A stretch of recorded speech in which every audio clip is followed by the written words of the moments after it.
Vamos a hablar esta noche de cierto episodio de José de Austria en el Palacio de Versalles, en la corte de Francia. Así que vamos a ubicarnos en Francia en 1775. Por entonces ya gobernaban el joven rey Luis XVI, que fue el último rey antes de la Revolución Francesa, y su mujer María Antonieta. Se habían casado para gestar una alianza entre Francia y Austria. Hay un hecho conocido en los comienzos de la relación entre el rey Luis y María Antonieta. Había entre los dos una enorme apatía.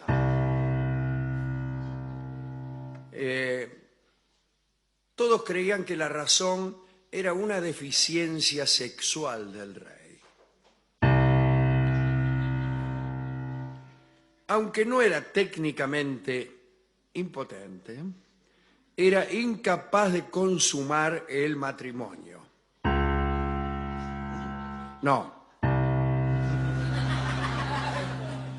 Y no porque no amara a su esposa, no. El médico de la corte, Lasson, le recetó unas dietas con la esperanza de curar la apatía de Luis. Algunos otros médicos aconsejaban la circuncisión, consideraban que la raíz del problema era física, en fin. En 1776, el cirujano Moreau, Sí. ¿qué tal, Leopoldo?, informó al rey que dicha operación era innecesaria. Dice, deje eso ahí. Sí. Todo es cuestión de temperamento, dijo Moreau. Mira vos. Y atribuyó al rey una constitución indolente. Más sí, ¿no? María Antonieta se había casado, o mejor dicho, se había casado con un señor indolente.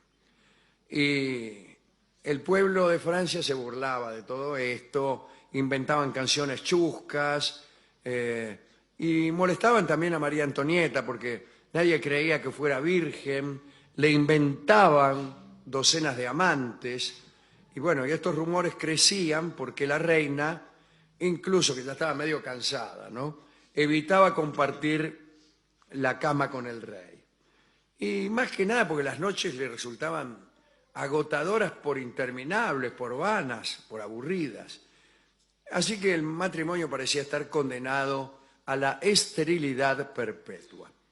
Se pensó incluso en el divorcio, hasta que los austríacos decidieron actuar. La mamá de María Antonieta, que vivía en Viena naturalmente, porque era María Teresa de Austria, previó el desastre que podía llegar a causar el aburrimiento de María Antonieta. Y el hijo mayor de María Teresa, o sea, el hermano de María Antonieta, José, el emperador José II, ¿no?, que había estado planeando una visita a su hermana en Francia, finalmente salió de Viena con el delicado propósito de hacer que María Antonieta despertara a su esposo y lo amara. Aunque la vieja, María Teresa, tenía esperanzas, también tenía serias dudas. Por ahí pensaba, este José la va a sermonear demasiado, va a ser peor. Yo, ¿cómo es? Cuando uno le dice, dale, amalo. Se mete mucha Es gente. peor. Bueno. Pero la vieja subestimó los poderes de José, que era muy astuto. Mientras tanto, el ayuda de cámara de María Antonieta, Monsieur de Mercy, había informado secretamente a la corte de Austria acerca de algunas costumbres que tenía María Antonieta. Por ejemplo, parece que María Antonieta tenía deudas en el juego. Se pasaba escolaseando toda la noche. Jugaba al chinchón ahí con uno y les había quedado debiendo plata. También había adelgazado. El ayuda de cámara, Mercy, había preparado casi como un informe de una noche cualquiera de la reina. Y decía, baile en el Palacio Real hasta la medianoche. No es que lo había preparado, quedó lo tenemos aquí, mire. Está ahí. El original.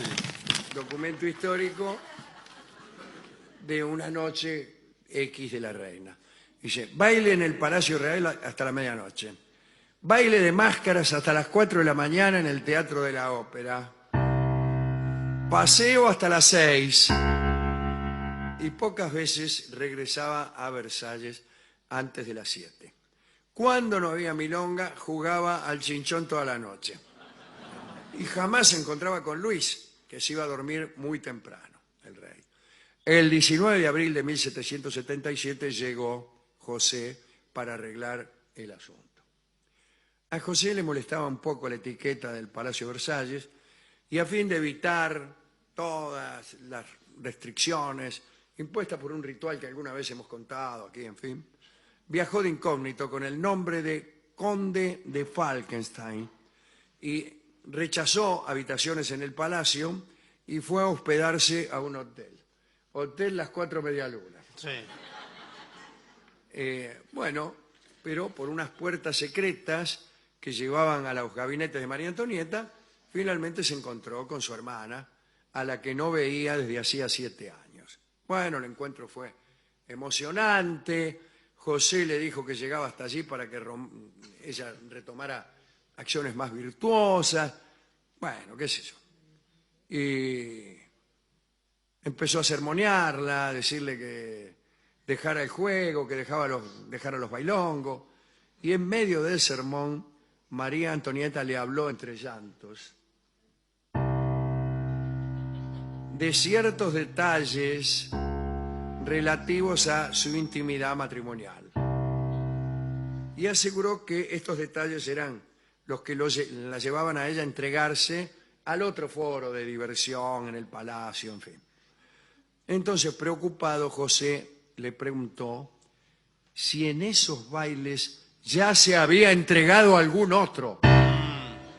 Le dijo, escúchame, lo dicho, Sí. ¿en esos bailes ya te entregaste a algún otro? ¿En qué sentido? Y la reina le juró que no. Y entonces José escribió a Austria, a la vieja, ¿no?, lo siguiente: demos gracia que no hay un bastardo en Francia que pueda arruinarlo todo. Mirá vos. No de ideas. La reina, dice, siguió diciendo, ¿no?, conserva su virginidad, más por suerte que por virtud. Como tantas de nosotras. Sí. La lotería.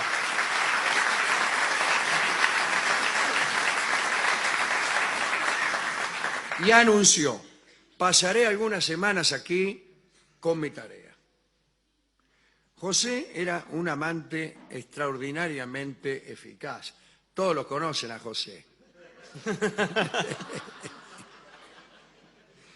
Y entonces alentó a su hermana y al rey de Francia a que le pidieran consejos sexuales.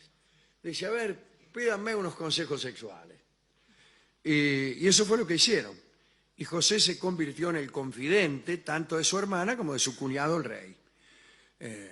Bueno, él escuchaba las consultas y con un poco de jactancia, ¿no?, daba las más explícitas clases de educación sexual. Bueno, esto que ven acá Sí. es un mexicano andando en bicicleta.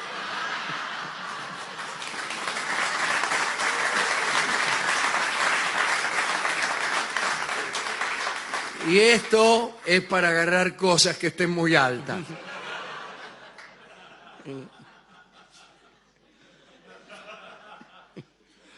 Bueno, y ahí, entre consulta y consulta, José se enteró espantado de que Luis, que había sido educado en la piedad, consideraba al placer carnal como algo pecaminoso y no como algo esencial para producir un heredero. Y con esa idea tan poco estimulante pretendía dar un hijo a María Antonieta. Bueno, después de las primeras conversaciones, José agudizó su estrategia y empezó a tratar de mostrarle a Luis qué cosa era este asunto, este negocio del sexo. Por ejemplo, organizó una cacería que debía terminar en la orgía más tremenda. Le dice, vamos a mostrarle al rey cómo funciona esto. Dice, vamos a hacer una cacería, pum, pum, pum. Cuando estemos en el campo, en medio de lo suyo, ahí nomás Claro. nos ponemos en circuito. Bueno, ahí nomás tenemos Ahí un estaba orden. Eso es gestión, ¿eh? Claro.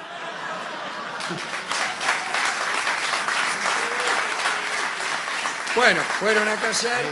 Cuando se armó la orgía, cuando se empezaron a bajar los lienzos, parece que Luis huyó de la reunión.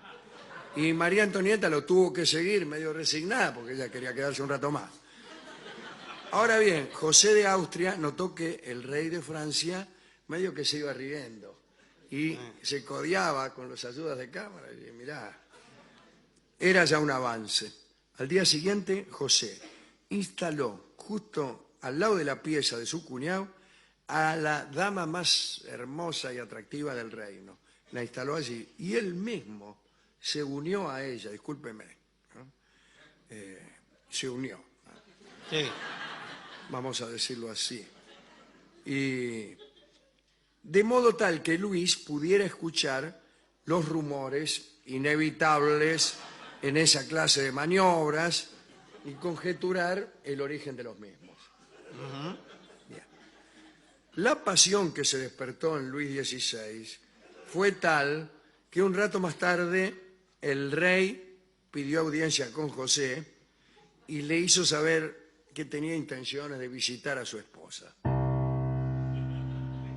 Y así que Luis XVI y María Antonieta se amaron. Cuando José se fue de París, en mayo de 1777, ya se había hecho amigo del rey, eran como chanchos.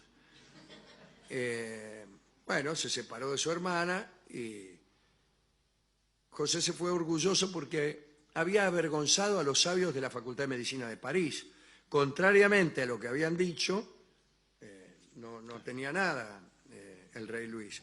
Y en verdad, esta idea de que Luis tenía una dificultad pervivió en la historia y sin embargo no existe ningún registro que indique una operación, como a veces se dijo, de Luis XVI. Es seguro que María Antonieta le debió la consumación de su matrimonio a la intervención del Imperio Austríaco en la persona de su hermano. En junio de 1777, María Antonieta le contó a su mamá por carta, ay mamá, no sabe lo que me pasó, que tenía esperanzas reales de tener un hijo. En agosto llegaron las noticias a Viena y la reina escribió, ay, estoy en el feliz estado tan esencial para mi vida, mi matrimonio se consuma a diario, en una palabra. Sí. Bueno, y último detalle, María Antonieta también adoptó una rutina más tranquila, nada de bailes, nada de chinchón, pocas salidas nocturnas, y este es el hermoso episodio de cómo Luis XVI aprendió a demostrar su estimación a su propia mujer María Antonieta. ¿A quién dedicar esta charla? Desde luego a José, el famoso José que te dio un consejo y se fue.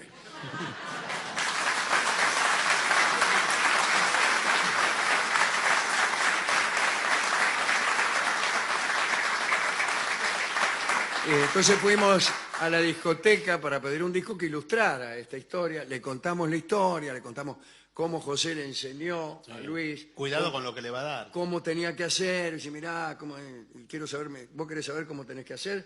Bueno, y nos dio el siguiente disco. Así. Ah, muy bien. Así es una bella canción que escucharemos por su propio autor, Sandro, y que es la misma palabra que le decía José a su cuñado Luis. Así, así, loco.